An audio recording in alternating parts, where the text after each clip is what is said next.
तर आपल्या या माजी विद्यार्थी संघाचे उपाध्यक्ष श्री सचिन पवार यांनी आपल्याला मनोगत व्यक्त करावयाची विनंती आहे. नमस्कार.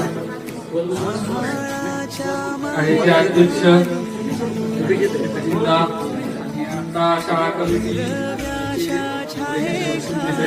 सदस्य माझी उपाध्यक्ष या पदासाठी निवड केली याबद्दल प्रथम मी सर्वांचे आभार मानतो. सरांनी जे काही मुद्दे मांडले त्या सर्व मुद्द्याशी आम्ही सहमत असतो. शाळेसाठी जे काय आमच्या सर्व ग्रामस्थांकडून किंवा बाहेर जे आम्ही आवडत असतो इथून जे काही सहकार्य लागेल त्याची पूर्णपणे आम्ही प्रयत्न इथून पुढेही करणार आहोत. आता या कमिटीवर थोडंसं उपाध्यक्ष म्हणून घेण्यात आले त्यामुळे थोडी जबाबदारी वाढलेली आहे. शाळेसाठी स्वतः काही करण्याची आणि बाहेरून काही गोष्टी करून शाळेसाठी पुढे घेऊन जाण्यासाठी आणि अजून बरंच काही काही सांगितलं तर आम्ही या पहिल्यांदा या क्षेत्रात म्हणजे शाळेसाठी येणं जाणं एवढंच होतं.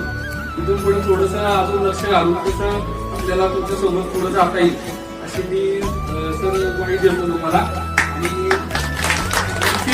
आपली शाळा आपली म्हणून तशी पुढं जिल्ह्यामध्ये नावलौकिक होईल.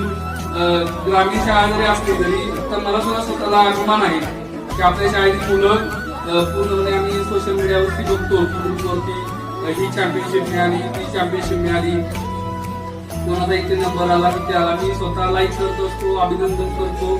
परंतु बरं वाटतं की बाबा चला आपली जरी खेडेगावाची शाळा असली तरी खूप चांगल्या पद्धतीनं मुलांचं पण गुणवत्ता वाढते शाळेचं नाव होतंय आणि त्या निमित्तानं गावाचं नाव होतंय.